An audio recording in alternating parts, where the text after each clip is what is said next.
Right. ఇందా హరీష్ రావు ఇచ్చినటువంటి statement చూసినట్లయితే కూటమి కనుక అధికారంలోకి వస్తే మళ్ళీ ఎందుకు సమైక్యవాదాన్ని మళ్ళీ తీసుకొస్తున్నటువంటి పరిస్థితి కనిపిస్తోంది.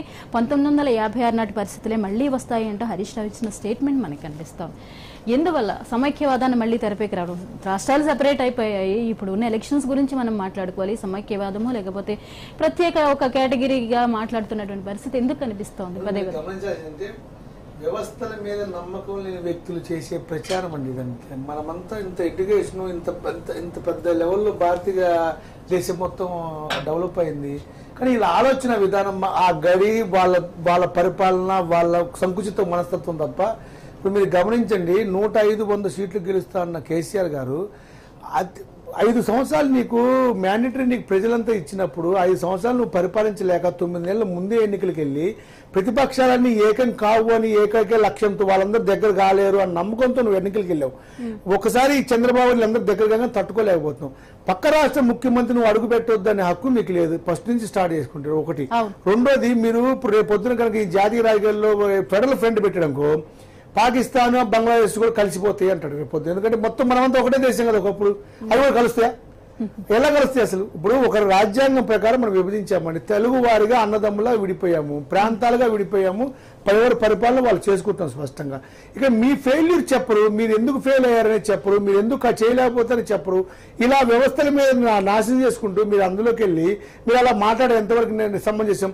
కేసీఆర్ గారు గమనించాల్సిన విషయం ఏంటంటే, చంద్రబాబు గారు వస్తే, చంద్రబాబు గారు కూడా మంచి ఎడ్యుకేటర్ అండి, చదువుకున్న వ్యక్తి కదా. ఆయన కూడా ఎంతో మంచి పరిపాలనా అనుభవం ఉన్న వ్యక్తి, పరిపాలించారు దేశం మొత్తంలో కూడా.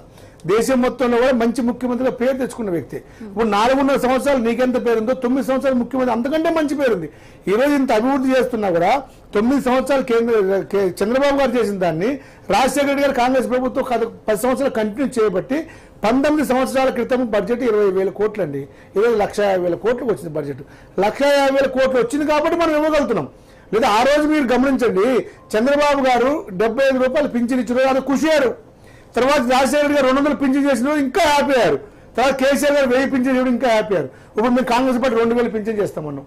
నిరుద్యోగ వృత్తి 3,000 ఇస్తాను. నిరుద్యోగులందరూ నిట్టని కూడా మోసం చేస్తే మేము నిరుద్యోగ వృత్తి 3,000 ఇస్తామంటే ఇదే కేసీఆర్ గారు, ఇదే కేటీఆర్ గారు సౌత్ ఇండియా అన్ని రాష్ట్రాల బడ్జెట్ సరిపోతూ ఇవ్వడానికి అన్నారు.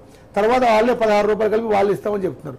ఇక మీకు గమనించాల్సిన విషయం ఏంటంటే, వాళ్ళ ఫెయిల్యూర్స్ ని ప్రజల మీద నెట్టడము, వాళ్ళ ఫెయిల్యూర్స్ కప్పిపుచ్చుకోవడం కోసం ఇవన్నీ వేరే రకంగా చేస్తే ఇప్పుడు ప్రత్యర్థులు తమ్ము అన్నయ్య చెప్పారు నరసన్న, బీజేపీ వస్తుంది అధికారం, మేము 4 పార్టీలు కలిస్తే మేము సీట్లు ఏం చేయాలో అర్థం కాక క్యారెట్లు ఎక్కువైపోయి కాంగ్రెస్ పార్టీ ప్రతి నియోజకవర్గంలో 45 నెంబర్లు ఉంటారు ఆటోమేటిక్ ఉంటారు. ఎప్పుడు కూడా పెద్ద పార్టీ, జాతీయ పార్టీ, చాలా పురాతనమైన పార్టీ కాబట్టి మేము ఇబ్బందులు పడుతుంటే మీరు చివరి క్షేమంలో వాళ్ళు వస్తారు వీళ్ళు వస్తారు ఎదురు చూసి లాస్ట్ దాకా వాళ్ళందరూ తీసుకొని మీరు ప్రకటించి మీకు ఎక్కడి నుంచి వస్తారు 60 సీట్లు ఎక్కడి నుంచి వస్తాయి?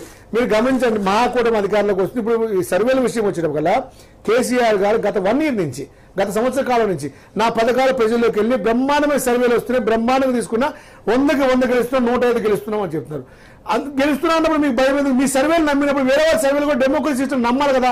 నీ మాట వింటున్నప్పుడు యువతలో మాట వినాలి కదా. నువ్వు ఇన్నకానికి నీకు ఎందుకు తట్టుకోలేకపోతున్నావు? ఒక వ్యక్తి ప్రశ్నిస్తే తట్టుకోలేకపోతున్నావు. ఇందాక అన్నాడు ఒకటే అన్నమా, మనం అంతా లైవ్ లో చూసాం. ఆ వ్యక్తి లేచి నాకు రిజర్వేషన్ ఏమైంది సార్ అడిగాడు, అంతే. నువ్వు ఒక్క నిమిషానికి అంతమంది ముందు రిటైర్ అయ్యావు. ఆయన ఏమడిగారో చెప్పి నువ్వే సమాధానం కూడా ప్రజలందరూ చూశారు. ఎవరు అందులో మభ్యపెట్టింది లేదు, ఎవరు దాన్ని మార్చింది లేదు. గమనించాలి అవన్నీ. ఇంకో 2 రాహుల్ గాంధీ గారు అన్నారు, సండే పాయింట్ కేసీఆర్ గారు ఏజెంటే. ఎందుకు ఏజెంటు? మీరు 9 నెలల ముందు ఎన్నికలకు ఎందుకు వెళ్ళారు? వెళ్లే ముందుగా ప్రధానమంత్రి కలిసి వచ్చినాక మీరు ఎన్నికలకు వెళ్ళారు. మీరు ఇవాళ మార్నింగ్ రద్దు చేస్తే రేపు మార్నింగ్ మీకు రద్దు అయిపోయింది గవర్నమెంట్. గవర్నర్ కూడా ప్రధానమంత్రి మోడీ గవర్నర్ తో మీరు మాట్లాడినాకే రద్దు చేస్తున్నారు ముందు. ఇదంతా ఒక కుట్ర. అందులో భాగంగానే మీరు 100% ఏజెంట్, బీజేపీకి ఏజెంట్. రేపు పొద్దున మీరు బీజేపీ పెట్టిన నోటు రద్దు కానీ, జీఎస్టీ కానీ ఇనానిమస్ గా మద్దతు తెలిపింది మీరు. ఇనానిమస్ గా మద్దతు తెలిపి మోడీతో కుట్రలు పడి ఈ రోజు ఎన్నికలకు ముందెళ్ళి రేపు ఒక పక్క ఎంఐఎంని ఒక పక్క బీజేపీని బ్యాలెన్స్ చేసుకుంటూ ఇటు పక్క ఎంఐఎంకి ఇంత ధైర్యం ఎలా వచ్చిందని 7 సీట్లు ఉన్న ఎంఐఎం ఈ రోజు రాష్ట్రంలో ముఖ్యమంత్రి జుట్టుపట్టుకుంటా ముఖ్యమంత్రిని వంగనిస్తామని మాట్లాడుతున్నారంటే ఆ ధైర్యం ఎవరిచ్చారు? కేసీఆర్ ఇచ్చిన ధైర్యమే. వాళ్ళు ఏమని చెప్తే డైరెక్ట్ గా బహిరంగ అసంతృప్తి మోడీ చెప్తున్నాడు, కారు ఉన్న స్టీరింగ్ నా చేతిలో ఉంది, కారు నడిపేది మేమే అని చెప్తారంటే ఏంది ఆ ధైర్యం? మీరు ఇచ్చిన ధైర్యం. 100% మీరు ఏ టీము, బీజేపీకి ఏ టీం మీరైతే బి టీము, 100% ఎంఐఎం.